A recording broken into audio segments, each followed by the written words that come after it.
introduce our next two speakers, Dave Tate and Jim Wendler. I think everybody who's here is obviously here because you're probably well aware of the Westside barbell training methods that have been sweeping through the ranks of powerlifting. Some of you have probably read a lot about them, maybe some of you experienced them yourself. They're very controversial, but more importantly, they're very, very effective. Before I get into a little bit about Dave, the Westside method, that Westside barbell club, I'm going to read these off so that I don't mix them up. I got to get these numbers straight. Okay, at Westside Barbell Club, right now they have 57 elite lifters. They have 23 lifters who squat over 800 pounds, 11 lifters squatting over 900 pounds, and currently 3 lifters squatting over 1,000. In the bench press, they've got 47 of their lifters over 500 pounds, 13 of their lifters over 600, and 5 of their lifters over 700 pounds in the bench press. Okay, I think that qualifies them as a pretty successful powerlifting club. Okay, all this is done in a 20 by 40 square foot gym in Columbus, Ohio. If anyone has ever been there and experienced it, you're going to quickly realize it's certainly not high tech, but you're never going to see a training environment quite like this one. It's unique to anywhere else in the world. All the lifters are local. None of these lifters have been recruited. All the numbers that I gave you are from people who live and train in Columbus, Ohio, and they don't compete for Westside unless they train at Westside. Okay? Dave himself, besides the fact that he has been tutored and trained under Louis Simmons, Dave himself is a successful lifter. I'm going to read these off. A 935-pound squat. You can correct me if these are outdated. 585-pound bench press. 605, excuse me, 605. 740-pound deadlift, and the listed total at 2205, which will bring you, I guess, now to about 2230, somewhere around there. Is that correct? Dave is also the owner and operator of Elite Fitness, www.elitefts.com, mail order site for anyone who's interested in purchasing any of the equipment, bands, bars, reverse hypers, anything that has become the trademark of the Westside Barbell Club. So, and again, and this is Jim Wendler who's going to be helping him out. Without any further ado, Dave and Jim.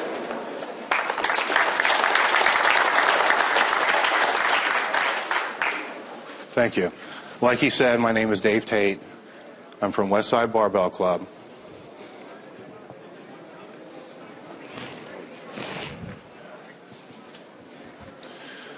Today we're going to talk about the development of the squat, bench, and deadlift.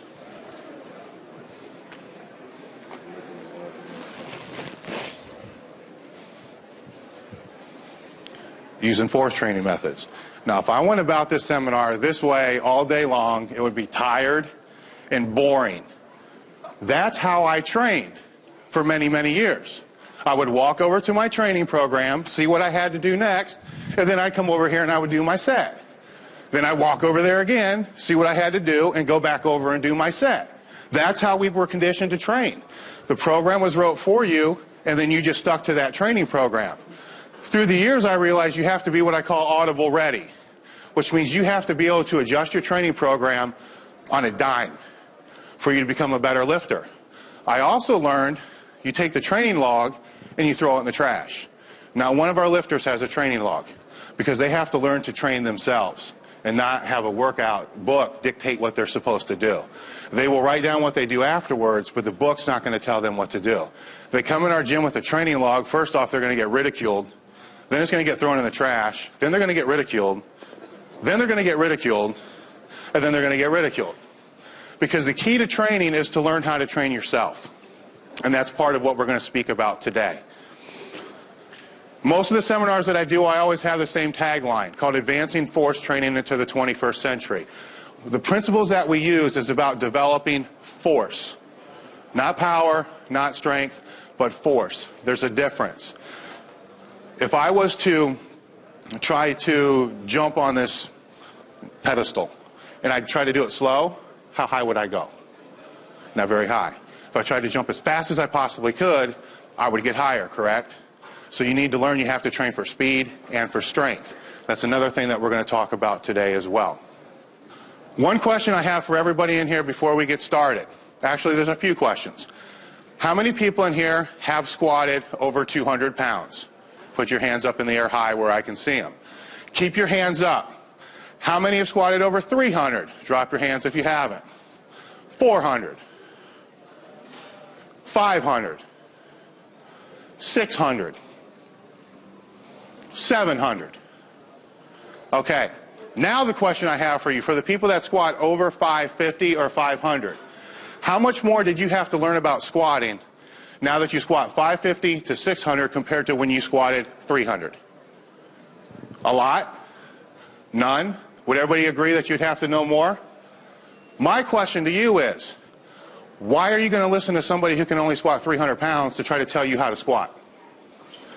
With that, I'd like to thank Ken for putting on the seminar that he does here. He's bringing in people who have been in the trenches, as well as people who have the lab coats, to let you intertwine the information to work best for yourself. Because I'll be the first person to tell you, and I heard Fred Hatfield say it in a seminar one time, no pencil neck geek will ever teach me how to squat. All right, and if you think to what I just told you about, you're squatting now compared to what you squatted before, you're going to see what I mean. Now imagine if you squatted 900 or 1,000. How much more do you have to learn to get to that level? That learning curve continuously has to increase over time. There's also 3 types of people that I've noticed doing these seminars. The first group are the guys that I would consider bystanders. These are the ones that sit back, just watch, kind of observe, don't really say a whole lot. I personally kind of like them because they pay admittance to go into powerlifting meets and they support powerlifting. But to them, it's safe because there's no judgment. All right, they're afraid to put themselves on the line to get into a powerlifting contest or to get into a bodybuilding show or whatever they're doing. It's easier for them not to, and that's fine. Totally have no problems with that. I personally think everybody in the country should be a powerlifter, but that's my own opinion and that's how I feel. Second type of people would be the losers. The losers are the people who are kind of they're bystanders, or they're even competitors, but they get their kicks off of ragging other people and driving other people down. Go on the internet, go into any powerlifting forum, you'll see what I'm talking about. So-and-so did this because of drugs, equipment, whatever, whatever, whatever, whatever. And that's what makes themselves feel better for doing that. They're also the people that are in your gym. If you start to get a little bit stronger than they are, you're on drugs. If you get more strong, if you get even stronger than that, you're taking a ton of shit. You get even stronger, it just gets worse and worse and worse and worse over time. Those people I have no patience for. And you shouldn't either. Because what they're going to do is they're going to try to bring you down. And if you let them bring you down, they will. So you got to ignore them and go on with your life. Trust me, I know this one like you would not believe. Because the methods I'm going to speak about today, you may have never heard of before. A lot of people will badmouth what we do because of the success that we had or whatever other problems that they have. At one time, in 1 week, I received 200 emails telling me how our methods were bad, just totally ripping everything apart. At the same time, my sales spiked higher than they ever had before, so I was happy about it. People can send me hate mails all they want, but you can't let it get to you. There's a lot of people in our gym and a lot of people that I know that will take that and it will kill them, and it will just drive them right down. At that point, they lost. And I say this because after you leave here today, you may want to go in your gym and put some bands up on a bar and box squat, or put some bands on a bench. And then all of a sudden your gym owner or whoever's in there is like, what the hell are you doing? Then you're gonna say, man, I remember what Dave was talking about. That guy's a loser. You just blow him off, you go about your training, and your life is good. The third category would be the people that I would consider winners. That would be the people like yourselves. And that's why I want to thank you guys for coming to the seminar today. You're taking the time to try to learn more knowledge about training. I think you should listen to everybody speak. There's different philosophies here today. I don't train the same way that Eddie does. I don't train the same way that Ricky does. I'll be the first person to tell you, go listen to them speak. You'll pick something out. I strongly believe, listen to strong people. Strong people will help you more than you think they will. And I've heard the argument before, well, yeah, I know so-and-so and he squats 800 pounds. He's a complete total moron.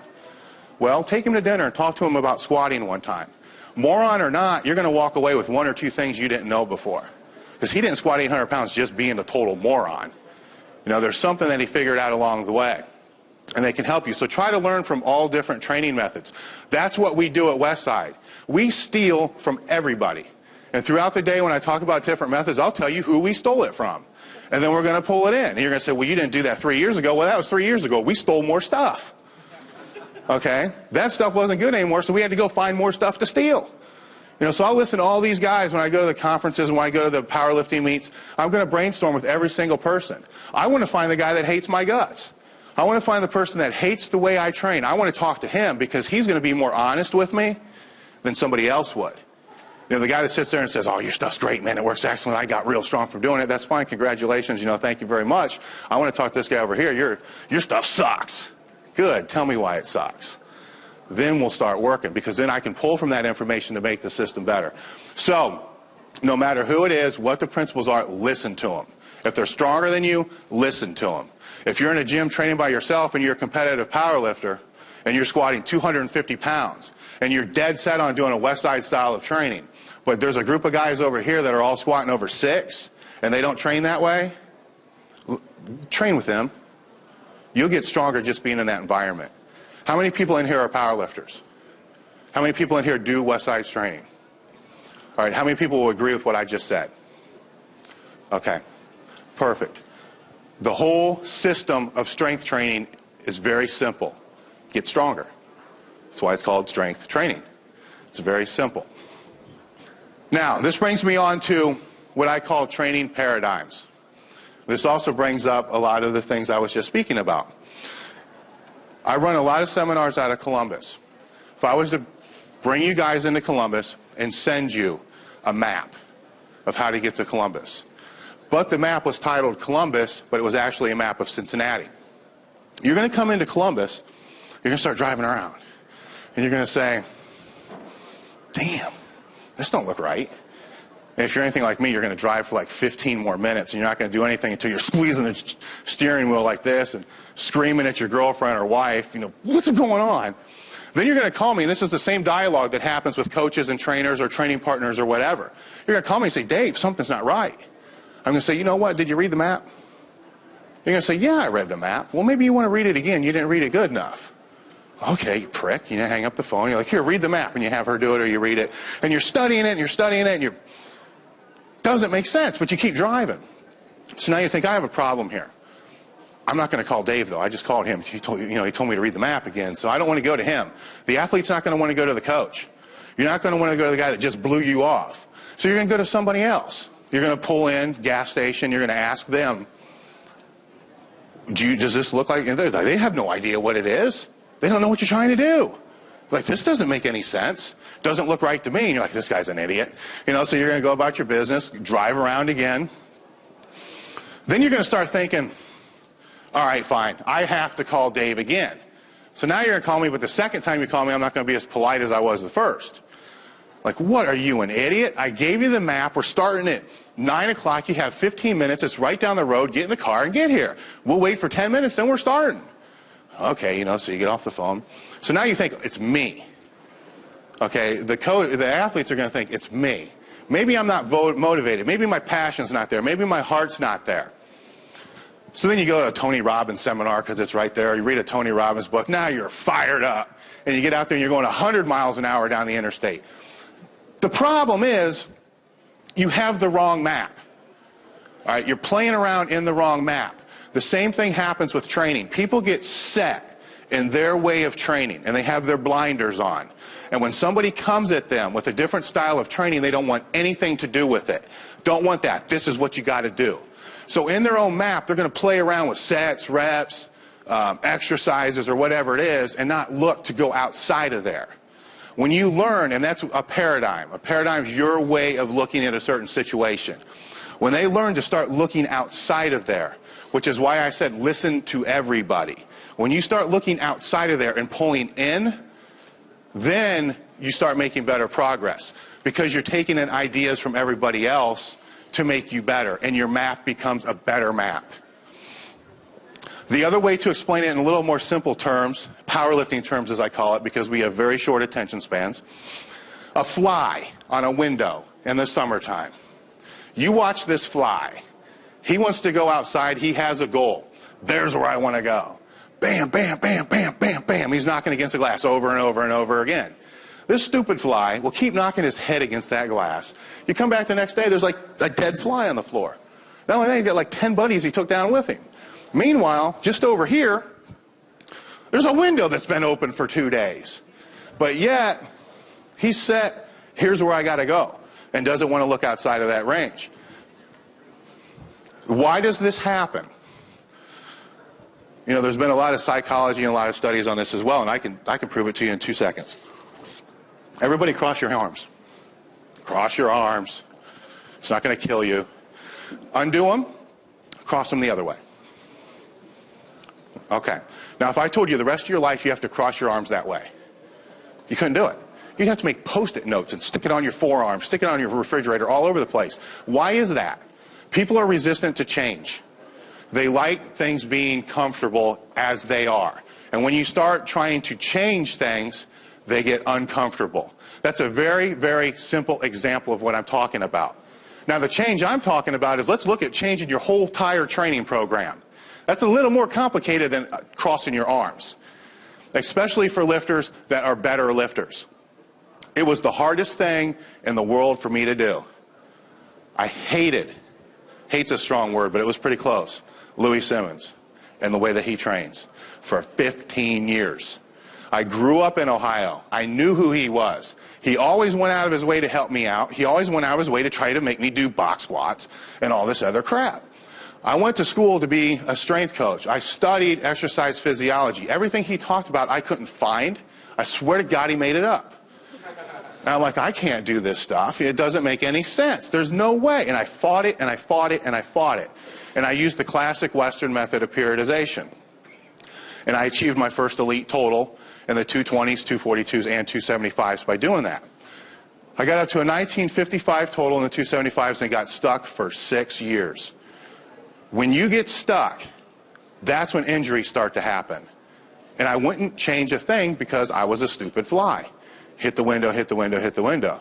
So I tear my pec off, I blow my back out. I mean, the injuries just were numerous. Until one day, I went to a bench press competition that Louis was at. I thought for sure I was going to be good for like a 550 bench. I benched 500 for a triple. I opened up with a 460, and it went, what the hell was that? That's okay, no problem. I'll just go to 5 on the second. The second attempt, I get it up to there, and I'm pushing it, wham! My right pec tendon came out of the humerus. Bar, boom, crashes down on me. And the whole time you're thinking, I pulled a muscle. You know, you don't know what it is. So I take my bench shirt off, and there's Louis, and I'm like, what do you think happened? And I flex, actually it was my left one. I flex it, and my whole chest is under my nipple. It's like way out to here. He's like, oh, it's no problem. You just pulled a muscle. I'm like, Lou, I don't know, man. So then I'm doing side chest shots, and my pec's like sticking way out to here. He says, oh, no problem. You'll be training in a week. But what he did say to me is, if you don't change your ways, you are going to be out of this sport within 2 years. I've seen you stuck for 5 years, and I've seen you hurt yourself every time you've come out. So I decided after I had surgery to replace the tendon that I had to move to Columbus, only because I knew there was no way I was going to work up to be able to do heavy triples over 450 again. I was too scared to do that because I knew something was going to tear off. I figured I'll start this speed stuff because now I only got to train with 315 or whatever it was. I was happy with that. So I come to Columbus, and he's telling me what I got to do, and I'm thinking, it's bullshit, it's bullshit. So I would do what he tells me to do in the morning, then I would come in at night and do the progressive overload. And this went on for 2 years, and I went nowhere. Then I got to the point where I was about ready to get thrown out of the gym. You know, people are starting to vote on me, they're betting against me and everything else. I didn't want to get thrown out of the gym. So I put it back on Louis. I said, here's the deal. I will change my schedule, and I will train with you guys in the morning. But you tell me what to do every single time I come in. See, this way it's his fault, not mine, you know, if I don't do very well. I put 200 pounds on my total in that next year. Then I started thinking, something's going on here. I have to learn more about this. And he started giving me the Russian training manuals that he was using to put together these systems. Management of the weightlifter, training of the weightlifter. There's about 5 or 6 of them, and I'm reading through there. And I'm reading about the dynamic effort method, the max effort method, repetition method, conjugated training. These are terms I never read before. And I've thought I read everything. Any book authored by an American doesn't have it. Any book authored by a name you can't pronounce, it's in there. And I'm thinking, what the hell is the deal with this? This makes total sense. Then I became his biggest selling person for the system. So when people say, oh, Dave and Louis, Dave's out there, he's just doing it, they better learn the background. I hated his guts. I didn't train that way for 15 years. I switched over, and then things started to happen for me. Do I think that Western method of periodization is a bad way to train? No, not at all. I got 3 elites by doing it. Do I think that it can possibly take you to a certain point and then that's it? Most definitely. I think that point's going to depend on the athlete and the individual as far as how far they can go. Most of the guys that come into our gym are from Columbus. Some of them have a background in powerlifting. They're usually doing that. As soon as they come in the gym, the average guy who's come in our gym has put 200 pounds on their total in the first year. Pretty much across the board. There's been people like Matt Smith that came in with an 1850 total and went up to a 2450 within 2 years. All right, and the reason for that is the development of some of the qualities that I'm going to talk about. How does this system work? What's the driving force behind it? And this is the challenge I propose to everybody. And I've said this probably 100 times now. There will never be another gym better than what we have. And people are like, well, that's a bold statement. I say, no, you got to look at everything that goes on in there. You can learn the way we train, but there's more to it. What makes this system work? What makes our gym work are the components on the board. You have to be strong and fast. Remember I talked about jumping up on the podium. We have people, there are lifters who are very, very strong, but very, very slow. Rocco Capocchio came down to train with us one time, and we were going through a heavy band phase on the squat. We had 500 pounds of band tension at the top of the lift and about 300 at the bottom, just on bands. I'll talk about bands a little bit later. And 400, and we were working up to a max to see what we could do. I did a 405, Louis did 450, John Stafford did 495, Vogelpohl did 495, Mike Ruggiero did 495, Rocco did 455. All of us outside of Rocco have squatted over 900 pounds. Rocco's best squat was 700. So now we're thinking, oh, wait a minute. What's the deal here? Rocco was very, very strong and very, very slow. So we adjusted the way he did his speed work and his dynamic effort training to increase his speed. Within a year, he squatted 850. All right, so we're talking 150 pounds on that squat at the same body weight because he wasn't addressing speed in his training program. I'm the opposite.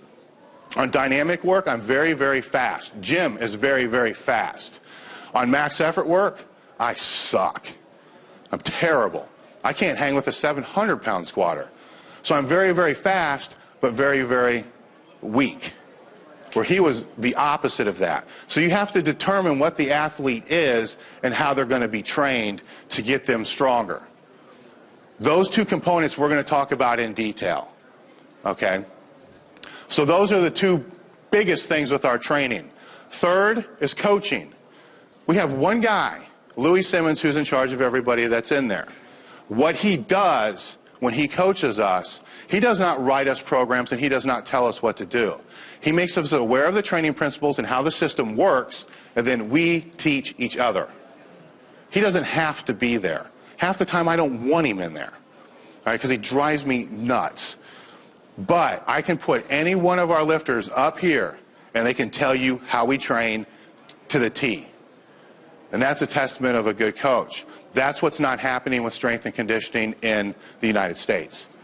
Athletes are given a training program. They walk over, do the program, and they walk back and have no friggin' idea what they're doing. You have to understand the process. And if I have, when I squat, 1, 2, 3, 4, 5 guys spotting, and we have 3 guys squatting at the time, I have verbal cueing going from all 5 guys. And each guy knows what I need to do. So this one's going to say, ass out, ass out, ass out when I'm starting. This guy's going to say knees out, knees out, knees out. And this guy's going to say head up, head up, head up. Because they know it. They pick it up, they see the problem, they adjust it, and they coach it. Okay? The other thing with the coaching, we've all been coached to make the person underneath you better than you. I've helped Rob Fusner beat me, I've helped John Stafford beat me, and it pisses me off. But now it's their time to help me get back to where I was to beat them.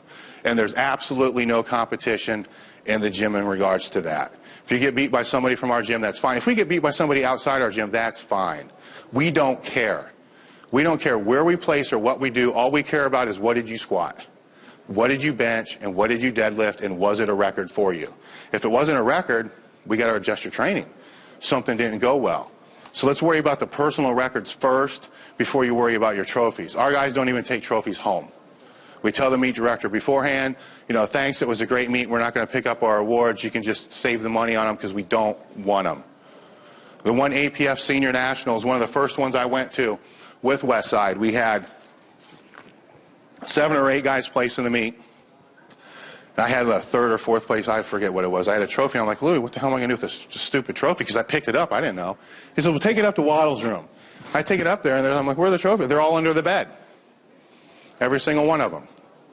That's how we are. That may not be how other people are. We don't want to worry about that because that's not the important thing. We don't want our guys to think that is the important thing. The important thing is break your records and make the person underneath you stronger than you. That does not happen when I do the seminars and I talk to other training partners. I talk to 2 guys that train together. Watch this in any gym. You have one real strong guy, another guy that's medium strong. The medium strong guy starts to get stronger than the strong guy, and now they don't train together anymore. And you talk to him, you're like, what happened? Oh, he's a dickhead. I can't train with him. He's a friggin' prick. Why? Because of the competition thing? Right when you guys are getting close, that's when you're both about ready to explode. Because there's competition to drive each one to get better. But yet, boom, they break. And then they go over here. And they'll both find somebody else weaker than them so they can feel better. And their progress is going to be limited. Don't be afraid to make people better than you. That's the mark of a good coach. A good coach, in my opinion, is somebody who was an elite at what they did and then made others better than what they were. That, in my opinion, are the people that you should listen to. Find what you want to do, find the people that are the best you want to do, and then you listen to them. If you have a guy who's very, very good, yes, like I said before, listen to him, but look at who he's also trained. Because it's a different thing. Because not everybody has the same problems and not everybody can diagnose the same weaknesses. Teamwork, I've talked about that a little bit. That's totally stressed in what we do. There's no competition in the gym whatsoever. Now, on max effort days and stuff like that, yes, we try to, nobody ever says good job in our gym ever. You know, if people are looking to be patted on the back, it's not going to happen. You go to meet, you break a record. It took me, God damn, how long did it take me? 8 years to bench 600 pounds. I missed it 13 times. I had 2 surgeries in the process. I finally do it, like 3 months ago. Louis jumps up, hugs me after it's over. And I walk in the warm-up room. A couple guys say, it's about time, it's about time. The next day, I walk in the gym. Oh, you think you're hot shit now. He says, you just bench double body weight. It's about time. Now it's all over. I'm like, what the hell? It took me 8 years to do this. And we got a board, a list. All the guys that bench over 500, 600. I'm walking in there and I'm like, my name's not up there. When's my name? 6 weeks later, my name gets up there. All right, that's part of the whole process. If somebody does good, pat them on the back for that. They get 1 day. Then they got to get better because you can always do better. And that's part of the teamwork. The teamwork also is find where the other guy is weak and make him better. If the other guy's weak because of courage, get on him and drive him down in the ground. Louis said it 100 times. We try to bring people in the gym and we try to run them right back out. It's that easy. Because if they stay in there, they go to a meet, it's easier for them. Attitude. I was talking to Eddie the other night. Powerlifters are a little twisted. Every one of them has something wrong with their minds. Okay? So there's a certain attitude that's going to determine if they're going to be good or not. And we can kind of tell right away. There's different personalities in the sport. Me and Jim are going to try to work on an article about it because it will be sort of funny. And you got the old master lifter that's got the black socks on and he comes in the gym with the Chuck Taylors on and a tank top and he squats like 100 pounds. And he's got a suit from like the 60s. And he shakes like this all the time. That's like one guy. There's like 10 different personalities. But they're all a little twisted. So we're looking for the twisted people. That's who we want. We don't want to bring somebody in we have to work on attitude with. That's the last thing we want to work on. Somebody's either going to be strong or they're not going to be strong. We could be wrong, but they can go someplace else to do that. We don't want people who think they're prima donnas. We don't want people that think that they're better than everybody else. And at the same time, we don't want people that don't think they can do something. I was asked on our Q&A a couple weeks ago what was responsible for Matt Smith's progress. He told me the first time I ever saw him, then 1850 total. Someday I'm going to beat Gary Frank. And I'm like, yeah, he just totaled 2,500 pounds. Good luck. Now I'm starting to think, hey, 2455, you know, he's still got a couple of years more. He honest to God believed that that's what he's going to do. And nobody could ever change his mind about it. So that strong belief is the kind of attitude that we look for. The last thing that we look for and work on is recovery. If you're injured, you don't get very strong. We spend more time and more workouts on recovery than we do the actual training. We use active recovery methods. We use sled dragging. We use extra workouts. We use things to help our body recover between workouts. Bottom line, we do 4 main training sessions per week. If you can't recover from those 4 main training sessions, number 1, you're out of shape. Number 2, you have to do more active recovery to help you recover between those. Very simple. We have workouts designed specifically for that, which I'll talk about. The dynamic effort method. This is the method that we use to develop speed. Remember I talked about speed and strength. This is how we develop that speed.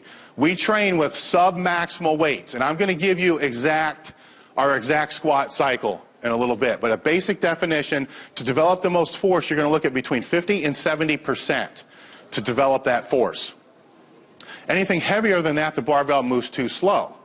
Anything lighter, the barbell's not heavy enough to develop enough force in the muscle tissue. For the squat, we use 8 to 10 sets of 2 reps. Why do we do that? A couple different reasons. We timed how long it takes to do a squat in a competition for a 1 rep max. And it can be anywhere between 4 to 5 seconds. Then we have to determine how many reps can we do in that same time period for time specificity. It was 2. That's why we have 8 sets of 2 8 sets of 2. The other thing is the Prelpin's chart. Prelpin did a study on Olympic weightlifters to figure out the optimal number of repetitions per percent range. That's what that percent range was. For the bench press, it's a little different because the bench press is a little faster. We'll go 8 to 10 sets of 3 repetitions. 3 repetitions, the same time period. It takes about 3.5 seconds to do 3 reps. If it takes you longer than that in the training, you're moving it too slow. In a meet, that's about what the time it's going to take you in a meet to do that max lift. So there's time specificity with that as well. The other benefit with this is by doing 8 to 10 seconds, the most important thing in training, and I'm sure Ricky will talk about this because he's really big on it, is technique. You have to know how to squat, bench, and deadlift. Bottom line. Now, if I have somebody doing 2 sets of 5 or 3 sets of 10, the only reps that are going to reinforce proper technique are the first 2. After that, you're going to have muscular fatigue and mental fatigue start to set in. Plus, when you're training for a 1 rep max, you're only doing 1. So if they're doing 3 sets of 10, they have a total of 6 reps that you're really reinforcing technique with. Or you can use lighter weight and have them do 10, 15 reps with a bar, you know, to get their technique better, which is fine. They learn how to squat 45 pounds with good technique. Load the bar up and their technique goes to hell. You have to learn technique with weight that's actually somewhat heavy for it to be reinforced. If we do 8 to 10 sets of 2, we're getting 20 repetitions compared to that 6 to work on that technique. Mike Ruggiero came into our gym with an 825 squat as a super heavyweight. He had some technical problems when he squatted. His knees would come in and he was sitting back way too far and he was actually rocking on the box a little bit. We had to fix his technique. We had him do 12 to 15 sets of 2 reps until his technique came around. Figure that out. 15 sets, 2 reps, 30 repetitions. Over a period of a month, we have 120 repetitions to fix his squat form. On a different style of training, you got 6 repetitions per week. How many weeks is it going to take to get the same training? Within a year, he squatted 1,000 pounds. He didn't get any stronger. We taught him better technique. All right, so technique is very important. That's another benefit of the dynamic effort method. We only take 45 to 60 seconds rest between the sets. I've been debated on this many, many times. People say, you can't do that. You have to have 2 to 3 minutes rest for the body to recover. And I used to think the same thing, because that's what I read in the NSCA and everything else. Then I started to think about it a little bit more, the more I read about sprint training. How many people in here are strength coaches and deal with sprinters at all? All right, what's the work to rest ratio you would use on like a 40 or 100? 3 to 1? People have gone higher, 4 to 1, sometimes 6 to 1. So how long does it take for somebody to knock out a 40? 90% No, 100% max. 5 seconds. Let's just say 5 seconds. Okay, so you're going to give him what? 30, 45 seconds? All right. When we do a box squat for 2 reps, it takes us 4 to 5 seconds. We're resting 60. What's the interval there? What's more demanding on somebody's muscular system, a sprint or a squat at 60%? Things start to take a whole new meaning when you start to look at it from a different context. Sometimes I question the research when it comes to that. Plus, we've been doing it for 10 years and we all get stronger, which is what I said before. Sometimes you gotta watch what the lab coats are saying when other people are getting progress done with things they say can't be done. The key with this is compensatory acceleration. You have to move the barbell as fast as you can possibly move it. You can't just stand up with the weight. You have to blast up with the weight like it is a maximum weight. It's all based upon bar speed. If the bar speed is too slow, lower the weight a little bit. And I'm going to talk about the different percentages when we get to that as well, between a beginner, intermediate, and advanced. The dynamic effort method, as far as the box squat, we'll talk about that here for a little bit. I'll have Jim demonstrate as well. That's from one of the squat videos. That would be the box squat, and that would be Louis doing the box squat with one band. Why do we box squat? The reason that we box squat is multiple. I found that it's the best way to teach somebody how to squat. Bottom line. I can teach anybody how to squat within 5 minutes, perfectly.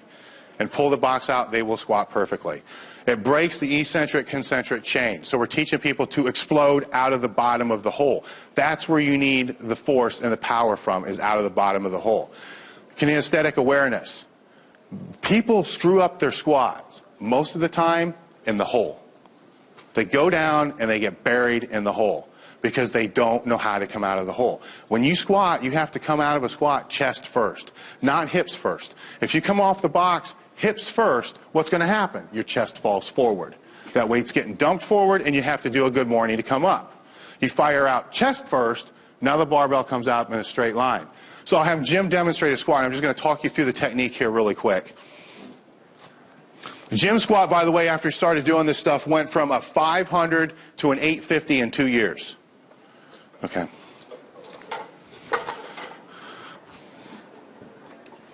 Sit down real quick. Make sure you don't pull your pants up.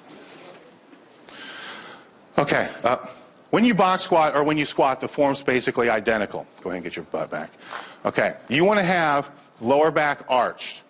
Actually, I'll go from head to toe.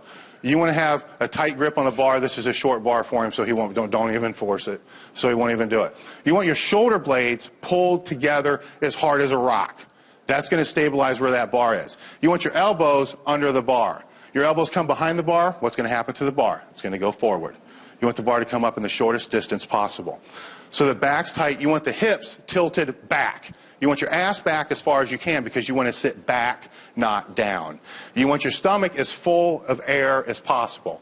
I don't even want to get on the sucking your stomach in thing, so we're just going to avoid that altogether, all right? So you want your stomach as tight as possible and as full as air as possible. That way, 2 things happen. You're tighter in the torso, and you have a bigger midsection. You want to squat big weights, get a bigger midsection. Why do you think fat people squat more? All right, what if you can put 2 more inches on your waist? Well, that's what's going to happen. Then you can drive off the hip flexors out of the bottom. The knees are forced out, not in, out, to lock the hips. Your feet are trying to spread the floor out. Think of spreading the floor out. All right? So the back's arched. Now, as he squats down, he's going to sit back. Okay, go. Back, back, back, back, back, stop. In this position here, he sat back to where his knee is directly over the heel. The knee does never go forward. If it goes forward, you're putting too much stress on the quadricep and not on the hamstrings. We want the stress back on the glutes and the hamstrings. And the knees are forced out. From this position here on the box, he still has the arch. The first thing to move when he comes up is chest. All right, flex his hips first, he's going to dump forward. The chest is going to flex up first, go. Boom. Go ahead and do another rep. Down, flex. Now that bar is traveling this far. You want to lift big weights? Why squat this far when you can squat this far? Okay? The reason why, go ahead and rack the weight. We like to use a wide stance is we want to work the hamstrings and the hips more than the quads. We're not interested in building big quads. We're interested in building a big squat. Okay? Go ahead and sit on the box with your feet close. If you look at the distance, and it's all about bar travel between here and here, that's what that bar is going to have to travel. That's that lever. Now put your stance out wide. Force your knees out. Now you have that same distance from here to here because the knees are pushed out. It's from here to here. The lever became shorter. More stress is put on the glutes and the hamstrings. That's what you squat from. Why we box squat is go ahead and stand up. Say he's going to squat down. Go ahead, down, down, down, down, to up. Okay, come up with your hips first. Down, down, down, down, down, to up. Okay, so if he's screwing up on the box, I can say squat down, squat down, squat down, stop. Now I can come over to him and say, you know what, lean forward, arch your back, pull your shoulders up, force your knees out, now come up. Now I'm teaching him how to come out of the bottom. Do that with a free squat. Say, okay, stop. Yeah. Now, arch it's not going to happen. You have to teach people how to squat out of the bottom of the lift as well. The only squats that we do in training are box squats. We never do a full squat in training. The only time we full squat is in a meet. The form is actually identical to the way that we squat. Now, depending upon what federation you squat in and what the rules are going to be. Some federations want you to squat this far below parallel. You know what? It's not going to happen with your feet all the way out there. So you're going to have to bring your feet in a little bit to be able to get proper depth. Okay, you can break parallel in a wide stance, but you have to train on a box that's going to be an inch below parallel. If you can't do that, if you can't get down in the box or your form is bad, just start with a higher box. Work on your form. Over time, you just take the box down. Second, you do not ever bounce off of the box. That is what I would call moronic. You want a back problem? Bounce off of the box. You have to stay tight. You sit down on the box. What I tell people, and it's not really happening, but I tell people relax your hip flexors. Think of that. You can't do it because your hip flexors, they can't relax in that position. But sit down there, keep everything tight. Keep your stomach tight, keep your hips tight, everything else tight. Sit on there, relax, bam. Go ahead and do it again real quick. So there's about a 1 second pause, but everything is held tight. The torso's tight, the abs are tight. So there's the compression on the spine is just not there. If box squats were to wreck your lower back and all we do is box squat, in the 12 years I've been at Westside, I've seen 0 lower lumbar problems. None. Now, people will say, well, I hurt my back box squatting. Well, how did you box squat? And let me see it. You know, it's boom. Yeah, you're gonna have some problems. And if you can't break that habit, bring the box up, learn how to arch, and sit back on a high box until you can control it. Yes? Would I train a football player to do the same type of squatting? I would. Others wouldn't. The reason for that's, you're going to get me in a very debatable subject here, but I'll go with it. Okay, I'm going to get through as much as I can. If we don't get through all the slides, that's fine. I want to answer your questions. Yes, because very few athletes that I know have to do a rock bottom deep squat. A wrestler and a football player that just got knocked on his ass, you know, if he was stronger, he wouldn't be getting knocked on his ass. Most of them I know are actually doing quarter squats. So I would probably have most of the athletes do a box squat a little bit higher, you know, maybe an inch high. I want to develop the hamstrings and the hips on that, and I want to develop speed. So people, I think, sometimes get a little bit too carried away with sport specificity. We want to develop explosive strength. We're explosive on a box. Will that carry over to something else? I don't know. But I'll tell you this, we started doing box jumps, you know, where you jump up on a boxes. The first day the box was brought in the gym, everybody in the gym hit a 38-inch box, and we all weigh over 270 pounds. After training for a little while, John Stafford hit a 45, weighing 282. Vogelpohl hit the 45 with no warm-up, weighing 220. I made it to a 42, weighing 295. Does that explosive strength carry over? Well, it did to that. You know, I'd like to be able to get to a 50. That's pretty friggin' high. You know, I'll tell you what, jumping on boxes is more intimidating than squatting any weight I've ever squatted in my life. Yeah. Don't think that squat too wide. In fact, some of these, say, 100-meter sprinter, runner, football, say, in fact, linear speed. I think you can train that with other things. I want absolute strength development. I want their squat to be as strong as absolutely possible. What you can do, and what we used to do a long time ago, not really train 3 different stances. You know, we used to do close stance, medium stance, and wide stance, and then we got away from it for a long time. Because it just didn't, for us, it didn't make us any stronger. The one reason before I go on that I'm not really a big fan of like a really deep Olympic squat is this reason and this reason only. I can take a guy who does a 400-pound rock bottom squat, okay, sitting his ass on the floor and standing back up. And that's his max. I can take an 800-pound squatter and say, you know what, let's do a rock bottom 400-pound squat. And not one of them would ever have a problem. Matter of fact, they could probably sit down, stop, and talk to you for a little bit, and then come back up. I could take the 400-pound rock bottom squatter and say, squat 800. First off, I'd be impressed if he got it out of the rack, set it up, or even sat down with it. So in my opinion, now this is my opinion, you have to form your own opinions like I said before, is one's building the other, where obviously the other's not building the one. But you do need all methods of training. So if it's something that you need for your athletes, by all means, do it. I would tell some, and I've had people call me on the phone and say, Dave, that really helps my squat when I train that way. You know what? Do it. Because it's about getting a stronger squat. So if that's what builds it, do it. But sometimes I would wonder, because that's a big quad movement. You know, I want the hamstrings to be developed. Real quick, yeah. Okay, yes. I was just wondering if that would be his competition stance. What's your competition stance? Mine is, my training stance is right there. When I go to a meet, I can't even get close to parallel there, so I have to come like that, just one stance in for me. Don't take your stance out. I believe you need to squat wide because it's a shorter distance. But say you start training and you go out here like, my God, my hips are killing me. And you normally squat here, you know what, start here. Then over time, go here. But some things just have to be common sense. We get, on our Q&A on the website, I've answered, and Jim and the guys on there, over 6,000 different questions. And they're all questions like, Dave, I started box squatting, my hips are killing me. My first thing is, all right, so you went down on a parallel box with a wide stance, you've never been wide before, and your hips are killing you because you're not flexible enough to do that yet. So you work it down over time. With the sprinters, when we worked with Butch Reynolds, this is, first off with the sprinters, when we worked with Butch, we never put a barbell on his back. Okay, with the sprinters. We had him box squat and do other things. But with the dynamic method, with them, we don't do 8 sets of 2. He was running, what was it, 400? We knew he wanted to be around 45, 46, 47 seconds, right in that range. That was his interval. So we took a weight that he could handle for 47 seconds and said, ready, bam! And we time it, and we count the reps.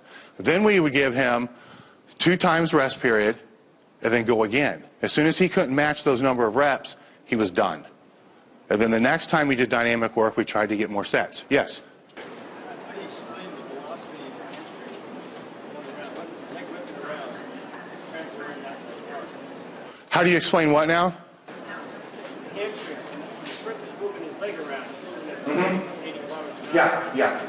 Now, how do you translate that onto the bar? You duplicate the same amount of power output.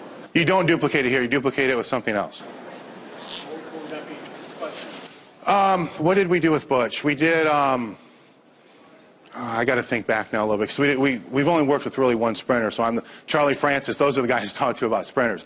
But I know that one thing that we did is we put him on an incline bench, back down to where we could get his legs stretched back here with like an ankle weight or a heavy weight tied on a band, and then we'd have him pull his leg way up and then let it come way back.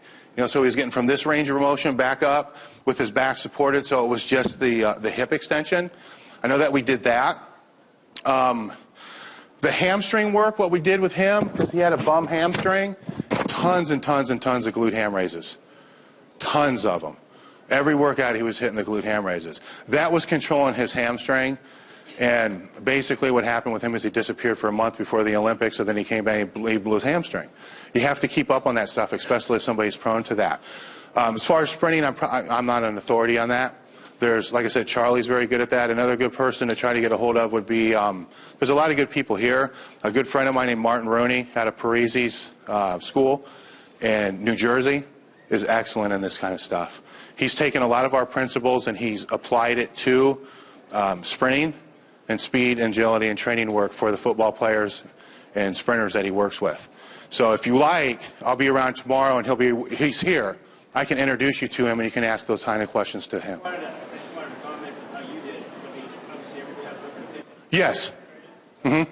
Yeah, that's how we did it with Butch. But we didn't really have him for that long of a period of time either. But his time trials were good. And you guys train. You know, you can't disappear and go to Europe for a month and not do any training. The dynamic effort percentages that we use. This is without chains and bands. Just straight weight. This is what I would advise most beginners to use. I feel the percent has to be different if you're a beginner, intermediate, or advanced. The reason for that is motor control. I don't think that's looked at enough. People will look at muscular coordination. You know, a beginner just doesn't know how to bench, so they get stronger over time. An advanced lifter, somebody who's been bench pressing with good form at a high level for many, many, many years, is going to recruit more muscle than somebody who's not. All right?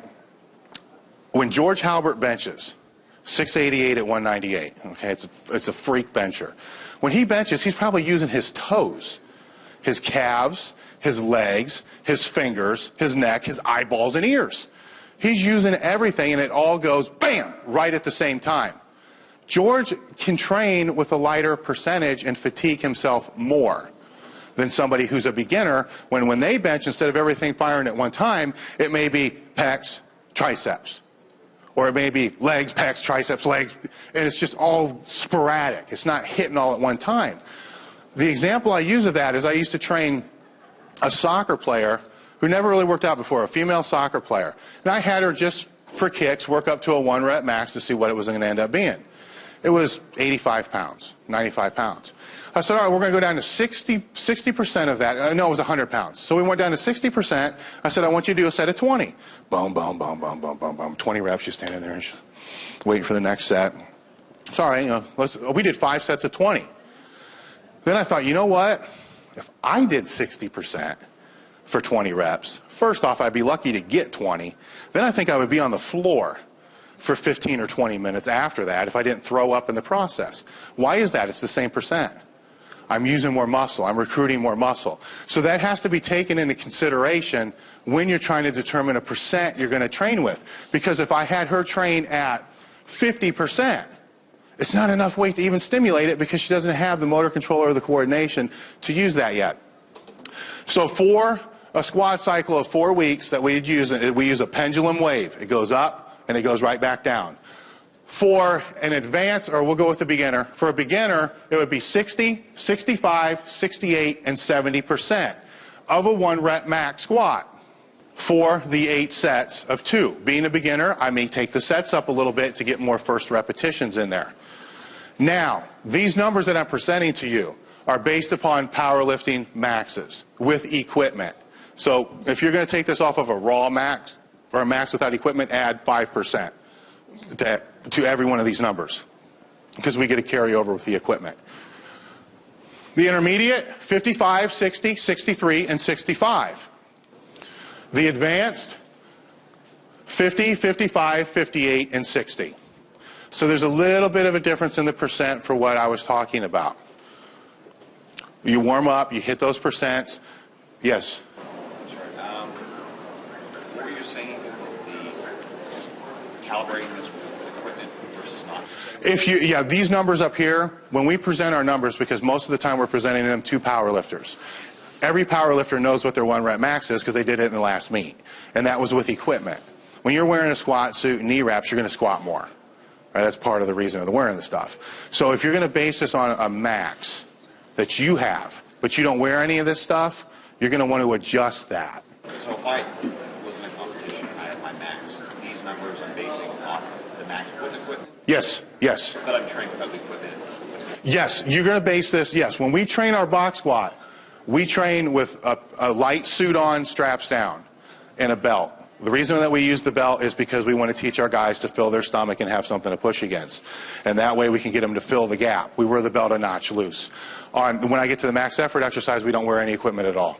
So if you are a power lifter and you do use equipment, these numbers are dead on. This is what you would use without bands and chains. Say your squat 700. Yeah. And you're saying 50% at 350. At advance. 350.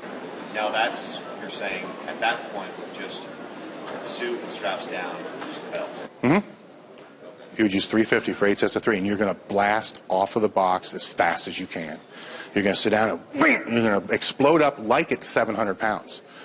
Okay?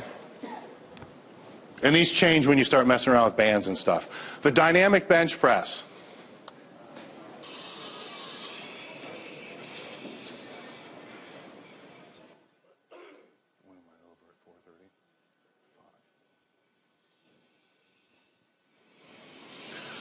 Kenny is a little on the slower side. George will be up next. He's a little faster. When we train the bench press, we use 3 different grips. The grips are on the slides right there. All of our training is done with inside the rings. We do 8 sets of 3 repetitions. So it may be 2 sets, 3 sets, 3 sets, or however you want to do it. You can mix it around.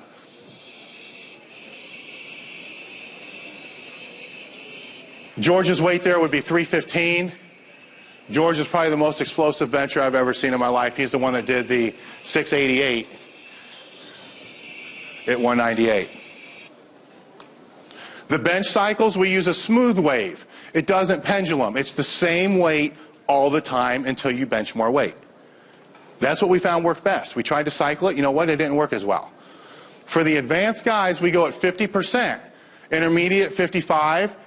I'm sorry. Yeah, beginner, 60. So 50, 55, and 60, depending on what classification that you're in. Yes? When you're bringing the weight down, are you doing any sort of control on? We bring the weight down fast, but we bring it down under control. Sometimes we do, sometimes we don't. That depends on what problem somebody has. When you bench press, I'll have Jim demonstrate it here real quick. First off, you need to know how to bench press. Because most people, they don't know how to bench press at all. Actually, let me do, yeah. I'll teach you how we've all been taught how to bench, which I love doing this, by the way. Because most of the time, they never even teach you how to bench press correctly in the first place. What I've always read is you have to lie down with your eyes under the bar, because I guess that's important for some reason. I haven't figured that one out yet. And you want to take an even grip with your feet flat on the floor. Now keep in mind, this is how we're taught to bench. I'll show you how you should bench. Then you're supposed to bring it down to your chest level, nipple level. All right. Yeah. Ready? And then press back in a J pattern back into the rack. So if Jim was to measure that, here, let me go back down right here. Ready? I'm just going to go from... Okay, go up. J pattern. Back down. All right, that's what that distance is. Now, without telling you what I'm going to do a little magic trick here for you. And I'll keep the same grip.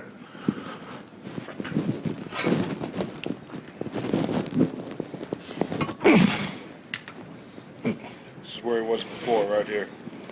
So under half the distance. Now, the reason for that, first off, if you're trying to bench maximum weights, doesn't that make sense? If I had a lockout problem, do I have a lockout problem now? No. Second, watch my elbows in relationship to the bench. If I bench press here, straight down, see where they are in relationship to the bench? All right, now where are they? Which one were the elbows lower at? The lower your elbows are to the ground, the more shoulder rotation you have. Personal trainers, physical therapists, there's people that say you have to do towel benches and half benches to save your shoulders. You know what? Learn how to bench, because they don't know how to bench. If they learned how to bench, they wouldn't have those problems.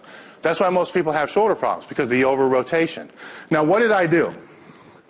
First off, this bench is narrow as hell. First off, this bench is only so wide, this wide.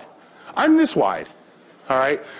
When I bench press, I want to push my body through the bench. I want to use the bench to push away from. I don't want to push the bar away from me, I want to push me away from the bar. So I have to get my shoulder blades together and my weight up on my traps and drive my feet into my traps to drive away from that. If my shoulders are on the outside of the bench, they're going to rotate on the outside of the bench. I want them tucked in tight on the bench. That's the first thing. The second thing, right there, see how I got my weight on my traps? I'm driving my feet in the floor. When I take the bar out of the rack, I want to pull it out here. See that? I did not go like that. You have to pull the bar out to keep your lats activated. My elbows are tucked. See here? If my elbows are here and I come down, all that stress is on my shoulder. The difference between here and here is going to be 100 pounds on your bench once you master it. Here, because now your triceps are locked in. It's down. Then when I push, I try to push in a straight line or towards my feet to the lockout. I use a thumbless grip. That doesn't mean that's what you should use. Key thing is push the bar away from your body. Make sure it travels in a straight line. A straight line is the shortest distance between 2 points, correct? Why would you want to push it any other distance? Shoulders are going to be safer, and you'll bench press a lot longer. 47 500-pound benches. Can't be wrong. Yes? Does it matter in the changing of the grip whether you go from wide to narrow or from narrow to wide? We got guys that do it all different ways, so it doesn't really matter. Yeah? Find as you get higher and higher length, percentages per week of your squat, obviously your bench stays the same. The bench stays the same because that's just kind of how we found it worked better. And obviously from your squat, percentages from each week, you find that as you get higher and higher, percentages are smaller and smaller between each. Well, what I did there is we basically cycled between that 10% range. I just threw a number in there. We're not that complicated. All right, it's like 20 pounds. If you learn anything else, don't make things too complicated. We are about the most unorganized people you've ever seen in your entire life. We have a basic structure, which I'm going to get to, and then you'll see from there where we go. The other day, we do a max effort exercise. The max effort exercise, we do one movement, and we bust our ass. We work up to a 1 rep max or a triple. This is to teach our muscular system to strain. Remember, we have 1 day for speed, we got another day for strength. This is the strength day. We'll pick an exercise and work up to a 1 rep max. I'll give you the exercises here in a minute. A lot of warm-ups. I do a bench press, say a board press for a 1 rep max. I'll use the bar for 2 sets, 95 pounds for 2 sets, 135, 185, 225, 275, 315, 365, 405, 455, 495, 515, 535, 555. There's a lot of sets in there. That increases your work capacity. The other thing is, if you're not as strong, you do 200 pounds, you go 45, 55, 65, 75, and get more warm-ups in there. Yes? You're saying hit threes all the way up? We do triples, basically as far as you can do triples, and then you can drop it to singles. If you have a bad day, you're like, man, I can't get my single record today. Screw it. Get a triple. How do we determine what exercise that we do? I'm going to give you a list of exercises, but I'll tell you what, we don't know. I will walk in the gym on Monday, and they'll all be sitting on the bench like Jim is. I'll walk in and I'll say, what are you guys doing today? I don't know. What do you want to do? I don't know. What are you going to do? Let's wait till Rob comes in. All right. Rob, what do you want to do? I don't know. What do you want to do? This goes on for 15 minutes until somebody decides what they want to do. That's how complex it is. All right. Then we decide what to do. Then we go ahead and we do it. The rest, I don't know what the rest is. I have a group of 5 or 6 guys we train with, and we all are working up. So at the beginning, it's probably 5 minutes, but people start dropping out because they can't go up anymore. They maxed out. So it starts out at 5 minutes, but if you're one of the last couple guys in there, you're going every 2 minutes because we still just follow one after another as we work up. I would guess and say 2 to 5 minutes. The key is to strain. Remember I talked about a maximum, say a maximum bench press takes 3 seconds. I want to train to strain for 2 to 4 seconds. Because if I go to a meet and I've only trained myself to strain for 2, and I have the bench and I get it up in there and it's 1,001, 1,002, guess what's going to happen? Boom. It's coming down. If you have to push for more than 4 seconds, I'll tell you what, all the power to you. I'm going to be the first person to shake your hand because your eyes are going to pop out of your head. 3 to 4 is about average. Yes? What's the speed of movement on your warm-ups? Speed of the movement on the very lighter ones, where it's pretty slow. We're warming it up. When we start to feel better, we start snapping the movements as fast as we can. Even on the max effort work, once we're warm and we're at a weight you can start moving fast, we're going to start trying to move as fast as we can. Obviously, 100% max isn't going to move that fast. Yeah. Yes. Yes. Our warm-ups take more time than the actual exercise, or the max. You want to keep track of these records, because these are the records you want to break all the time. For a beginner, you want to cycle that exercise for maybe 2 weeks or 3 weeks.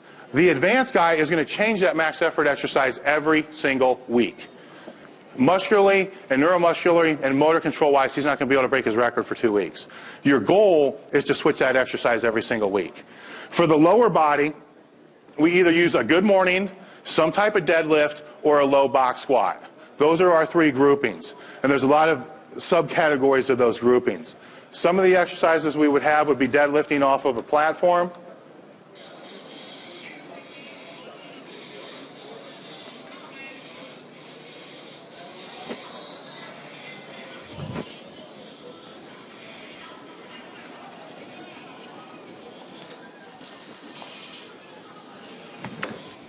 And that would be a little bit of the taunting that goes on. A good morning squat would be a type of basically a good morning. We go down to a good morning, we squat and come back up. Good morning, squat, and back up. All our max effort work is done without equipment. If you feel like you need to wear a belt, by all means put the belt on, but we try not to use it for as much as we can. We do a lot of suspended good mornings. By this, we suspend the barbell. This is a really high one. We usually do them actually off of about 32 inches now. We've brought it way down since then. Chuck will end up doing a triple with this because it's a shorter distance. It's only moving this far. So the time under tension to get it up, you're going to have to do more repetitions.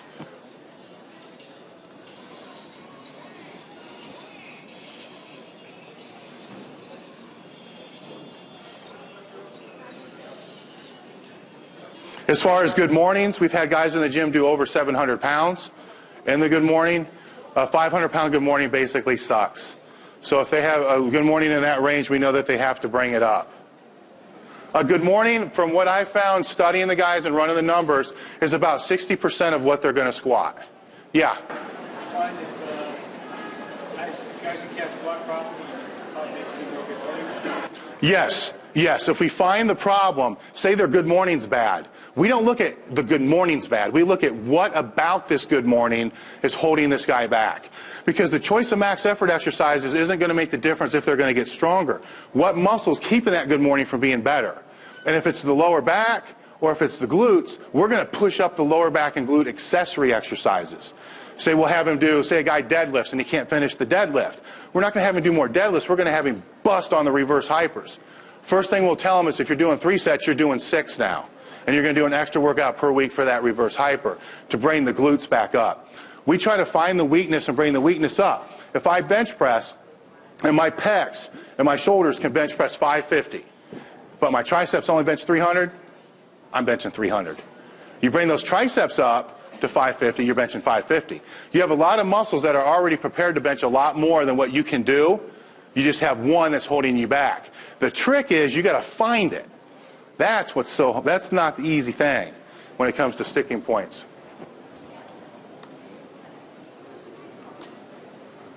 Yeah. Can you actually, I know you have a lot of variations, can you demonstrate good morning? Because you say to shoot Yeah, can you do that, John? quite a bit. How do you do that without actually falling back on your heels?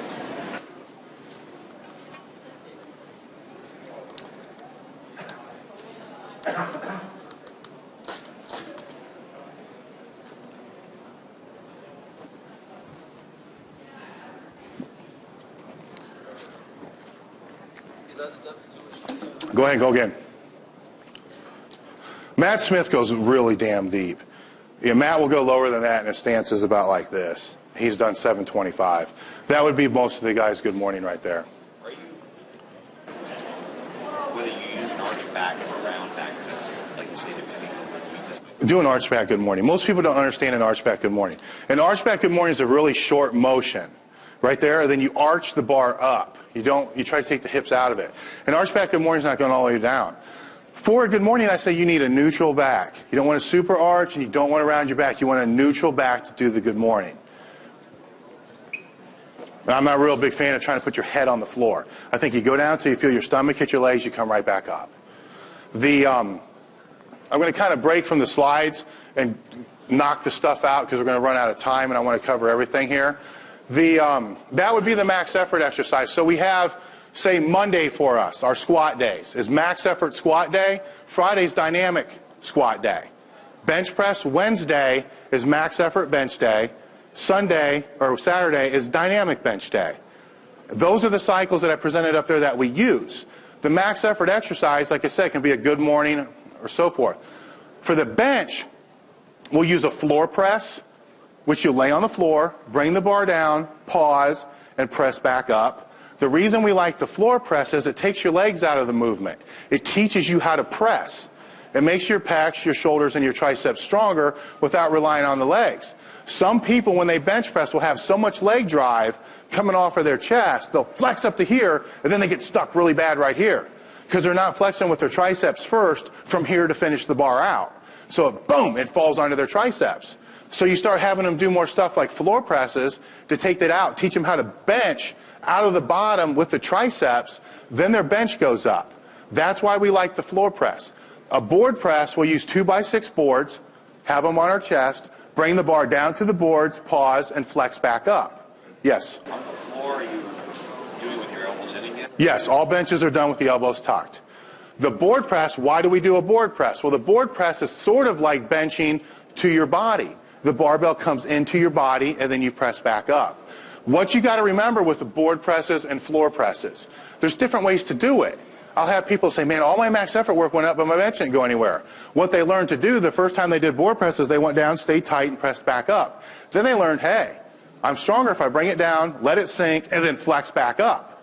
A little bit of a heave. And they put 50 pounds on it.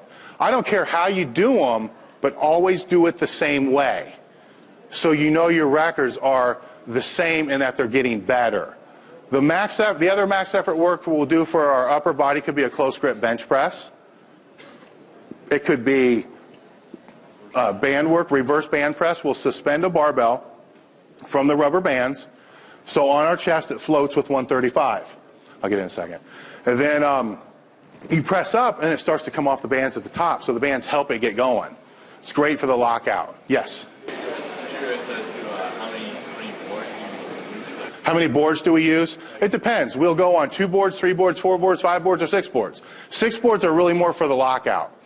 Yes? Do you use a reverse grip bench at all? Is it No. It's too uncomfortable. There's other things to do. For those days, accessories. On the bench days, the first thing we want to hit, obviously, is going to be your weakness. Whatever your weakness is, that's what you put in there. 90% out of the time, it's triceps. Your second movement's going to be triceps. So you're going to work your triceps. It's going to be different type of extensions. There's dumbbell extensions. We don't do dumbbell extensions like this. We bring them down to our shoulders, let it roll back to pre-stretch the triceps, roll and flex out. All our barbell extensions are from nose down. We don't want our shoulders rotating. When your shoulders rotate, guess what? Your shoulders are working. We want the triceps to work. So it's going to come into here and back out. Under the nose, we can use more weight. We get more tricep activation, and we're taking it out of the shoulders. Yes? Just once we can do this max effort. What date is that? Max effort is our Wednesday workout. Sunday would be dynamic. After that, we hit the triceps. I get asked all the time, how many sets and reps? You know what I say? Who the hell knows? You tell me.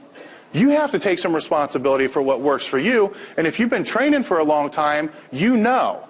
I can't tell if Jim knows his extensions, he gets strong doing 8s. I get strong doing 3s. And I say, Jim, man, you got to do 3s on your extensions. He does 3s. Guess what? He gets weaker. He says, Dave, you got to do 8s. I do 8s. Guess what? I get weaker. Find me exercise. If the exercise doesn't work, get rid of it and try a different exercise. And you should change those movements around as much as you can. Yeah? How do you determine each week whether you're going to be max? How do you determine? Just like we do on the squat. We sit on there, and what are you doing today? I don't know. What are you going to do today? Hell no. No. Sometimes some guys will go full range, partial range, that kind of stuff. But honest to God, we don't know. And that's what I think remember I talked at the very beginning about being audible ready. We're going to do what we think that we have to do on that day. If I start warming up on a reverse band press and I'm like, you know what, my shoulders, no. Am I going to force it? No. I'm going to say, forget it. I'm going to go and do my triceps and my lats and everything else and say, forget it. Or if my program was rote and said floor presses, and I start to do floor presses and it's bugging me a little bit, if that's on my program, most people would just do it. Hell no, I'm not going to do that. I'm going to do something else. I'll do reverse band press. What happens when you disagree? We have guys do two different things. Usually there's two different groups going on. The shoulders would come after the triceps. The heaviest shoulder work I've ever seen in our gym, Rob Fusner, a 733 bencher, I saw him press a 45-pound dumbbell over his head. That's how heavy we train our shoulders. That's it. All our shoulder work, if it's side raises, front raises, or rear raises, is done with 20 to 30-pound dumbbells. Why is that? We're bench pressing heavy once a week. We're bench pressing dynamically once a week. On Fridays, we're in an external rotation on our squats with maximal weight for the external rotators.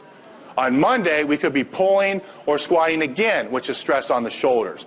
Our shoulders are getting built up from that.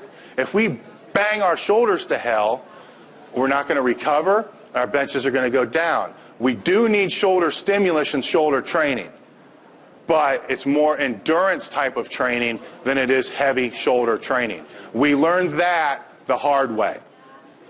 After that is lats. I used to be a big advocate of you got to train your lats on the same plane, but then we quit doing it, and guess what? Our benches went up. For lats, we do whatever we want to do. We do a lot of pull downs now. The guys that do chest supported rows and pull downs. I get asked all the time, what grip do you do on the pull downs? I don't know, whatever's on the machine. I walk over and start tugging on it. How much weight? I don't know, whatever's on the machine. There's major and minor things. The major things are the max effort work and triceps. After that, it's minor. We are not going to bust our ass on lats and shoulders, because look what we got to recover from now. We got to recover central nervous system from the dynamic work, muscular system from the max effort work. Now we're going to kill ourselves on moderate work.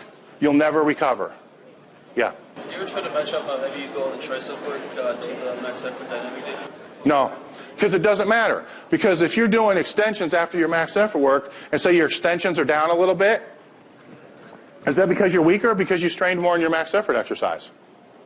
Doesn't matter. We don't even know what weight we use if we're doing extensions. If you come into the gym, we're doing extension, I swear to God, you'll see a quarter, a dime, a plate, a quarter, a dime, and a 5. We just throw the friggin' weight on. Yeah. What's the average length of a workout? 45 minutes. Yep. Yes. What kind of weight do you use percentages? Do you use your loading for reverse hyper? Reverse hypers, whatever weight's on the machine. You know, it's heavy. We'll push it real hard, 500 to 600 pounds before a meet. Well, two different ways. We'll go static for a month, which we're going to try to arch the lower back more, or we'll go dynamic for a month. We're going to try to push it up heavier. On the lower body, we hit the max effort work or the dynamic squat work, then we hit hamstrings. And we're a big advocate of the glute ham raises. If you don't have a glute ham raise, the substitution for that would be something called a pull through. Now, all these exercises that I'm talking about, if you don't know what I'm talking about, if you go to our website, which is 𝙒𝙬𝙤𝙬𝙚.com, and you go to the Q&A, you're going to see a title that says Exercise Index. There's pictures and descriptions of all these movements. You'll also find over 100 articles on the site. The one article I wrote for TMAG called Periodization Bible Part 2 will explain the stuff better than any other article. We have a Q&A on there with over 6,000 questions in the archives. So there's a wealth of information on there to help you out. It's hard for me to put all this stuff down in an hour and a half. Yes? Do you spend much time at all on using calves and biceps? Hell no. No. No. We do 3 to 4 exercises and that's it. We do no exercise that we can't tell you why we're doing it. We don't do any exercise that won't make us stronger. The last thing I want to touch on before I close is GPP. Our lifters are in shape. All right, you cannot be a fat power lifter. We drag a sled a lot. I would 4 times a week, 3 times a week as an average. We'll drag a sled before the workout or drag a sled after the workout. Not heavy, maybe 95 to 135, but we're going to go out there and drag it because you have to be in shape if you're going to train. Yes? What? No, just more like cardio, endurance, restoration work. How long do we drag? We drag for about, 100 feet, 200 feet? 200 feet, down and back, then rest, then down and back and rest.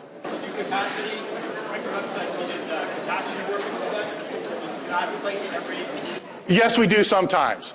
But most of the time, if it's just general physical, GPP work, it's just standard sled work. We also do a lot of extra workouts. If somebody's got a weakness, say their triceps are weak, we find the exercise they can do that they can recover from, and they're going to do it 4 or 5 times a week. If they're going to do band pushdowns, we had one guy go from a 350 to a 470 bench in 4 months by doing band pushdowns 5 times a week. We had him take a pink band, throw it over a door, and just press it down for as many times as he could. When he went to failure, just shake it off for 10 or 15 seconds and do some more. His bench went through the roof. The key is, when you're dealing with accessories, that minor stuff I'm talking about, what can you do and do a lot of and recover from? Because if it's going to tear you down, you're not going to recover.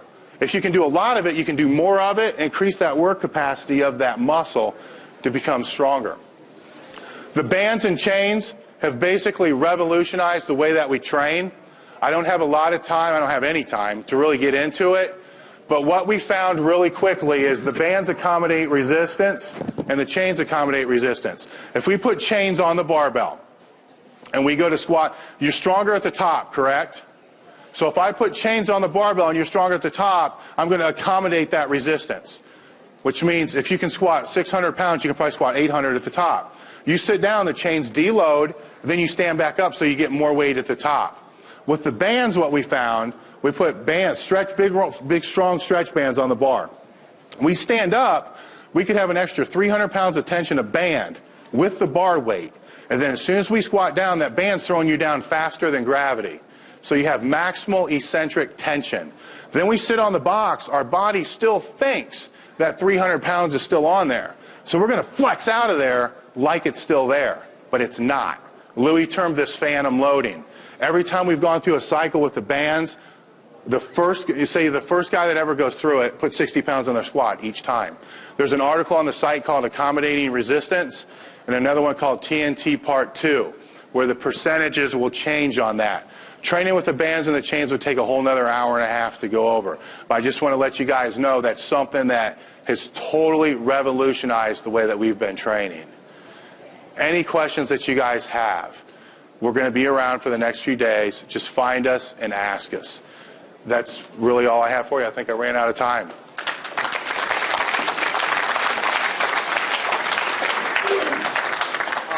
On behalf of Swiss and all the rest of the delegates, we'd really like to thank you, Dave, for coming to talk to us today. So thank you. I think everyone really enjoyed it, got a lot of it. Thank you for being here this morning.